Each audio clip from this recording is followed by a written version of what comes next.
Okay, तो आप लोगों ने पॉज किया हुआ था और देख लिया होगा कि what is distance, sorry what is scalar and what is vector. तो यहाँ डिफाइन कर रहा हूँ मैं कि what is scalar and what is vector.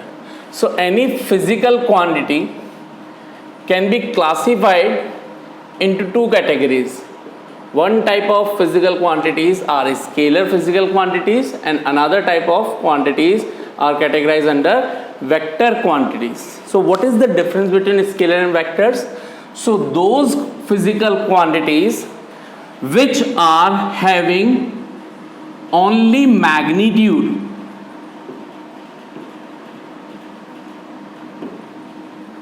are called scalar quantities, where हम डायरेक्शन को कंसीडर नहीं करते, इसमें no direction is being consider, कोई डायरेक्शन कंसीडर नहीं की जाएगी।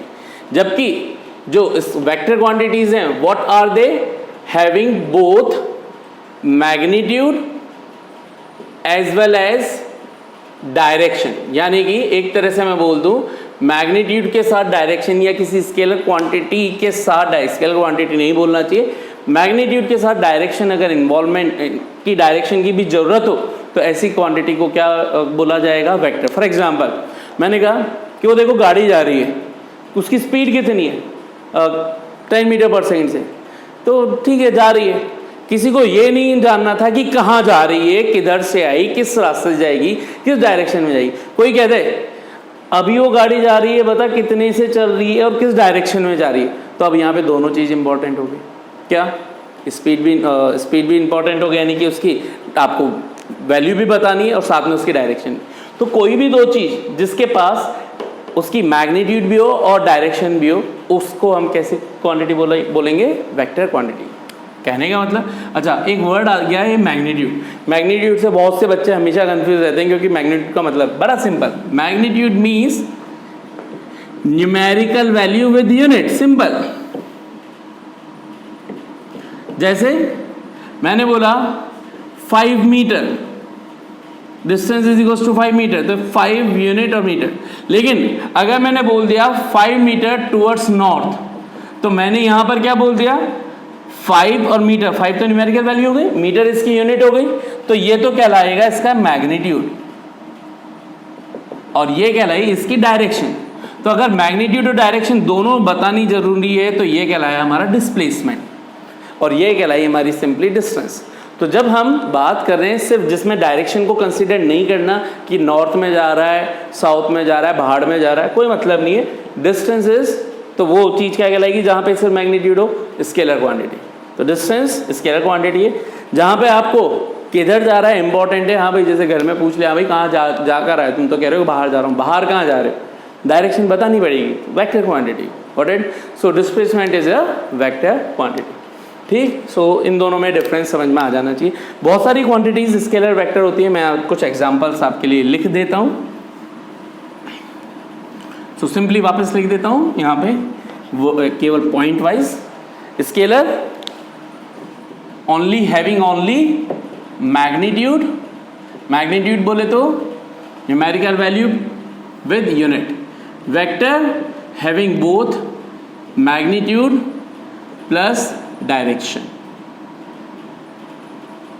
एग्जाम्पल्स देख लेते हैं इन दोनों के, कुछ एग्जाम्पल स्केलर क्वांटिटीज के।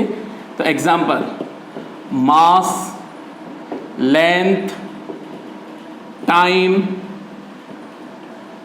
Work, power, energy, distance, speed, pressure, volume, density etcetera. बहुत सारी, इसके अलावा भी बहुत सारी एटसेट्रा। ये मैंने few examples I have written.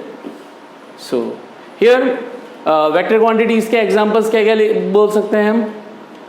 Displacement, velocity, acceleration, force, ठीक है, इलेक्ट्रिक फील्ड, मैग्नेटिक फील्ड, ये सब 12th के अंदर आएंगे, इलेक्ट्रिक फील्ड, मैग्नेटिक फील्ड वगैरह 11-12 के अंदर, ठीक है। सो बहुत सारी, फिर इसके अलावा भी बहुत सारी क्वांटिटीज़ है एटसेट्रा, ठीक। अच्छा, रिप्रेजेंटेशन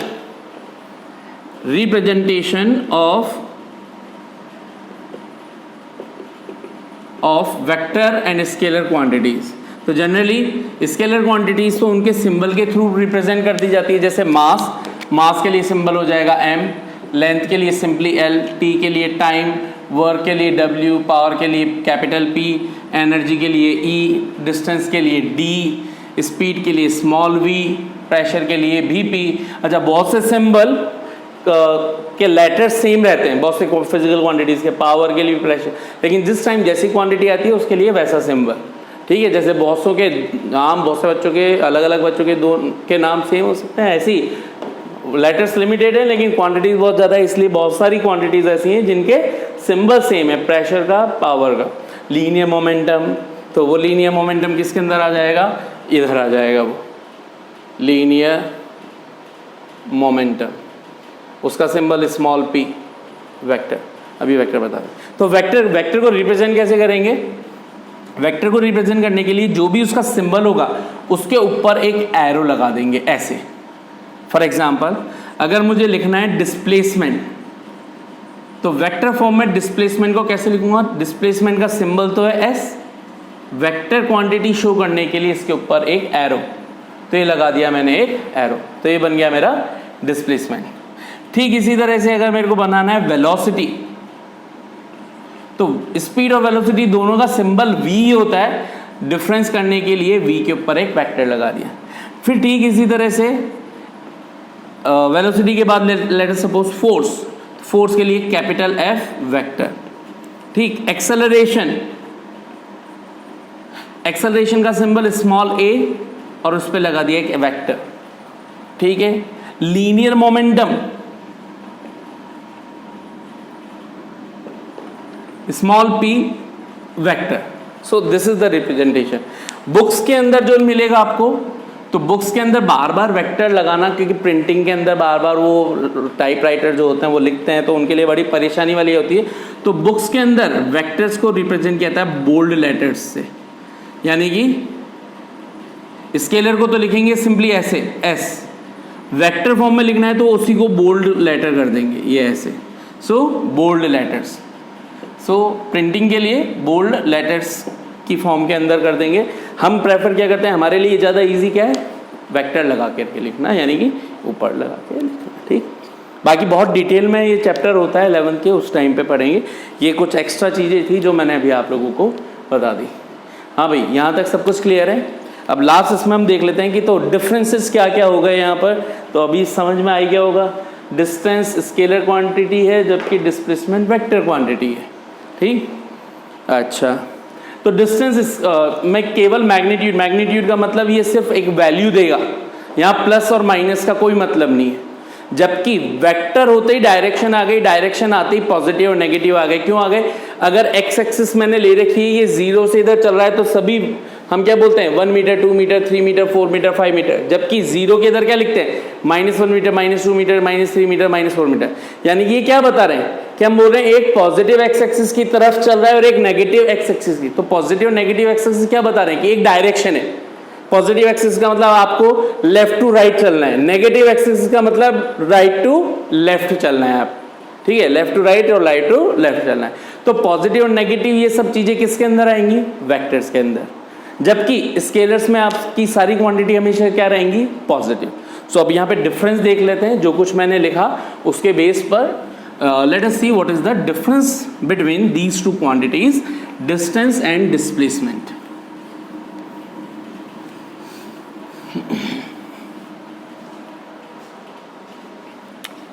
So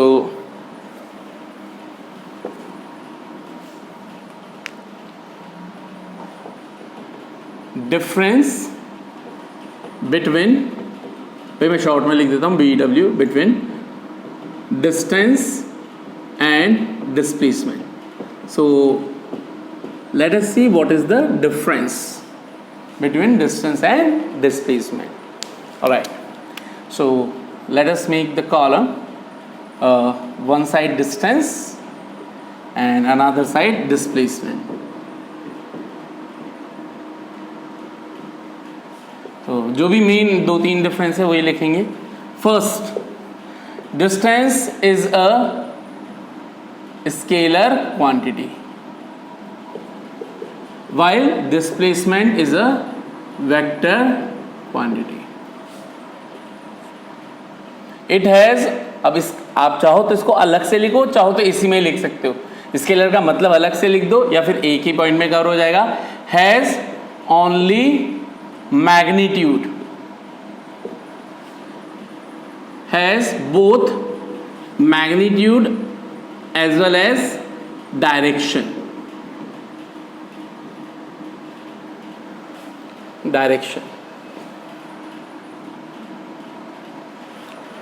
ठीक. नेक्स्ट, अब डिस्टेंस हमेशा क्या होगी? Distance will be always positive